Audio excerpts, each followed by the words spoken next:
तो स्टूडेंट्स का जो प्रॉब्लम आ रहा है, सीबीएसई के छात्र बहुत परेशान है। कई के एग्जाम शीट चेंज हो गया है, मार्क्स को लेके उन्होंने शिकायत की। देखो यही है, का भी मसला। देखो नीट का भी मसला है। हर चीज में उन्होंने ध्यान ही नहीं देते, रिव्यू नहीं करते।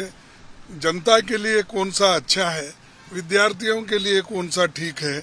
और ये लीक पेपर होने का आज का नहीं, जब से आए तब से इतना हो रहा, बढ़ गया है कि पूछो मत।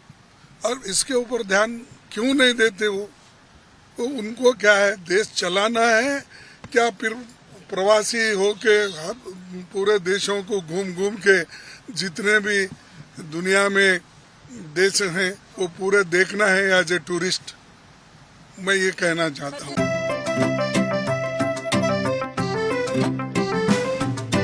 टीएसजी चाहता है चलो कुछ ऐसा करेंगे, देश की शान है हम शानदार रहेंगे,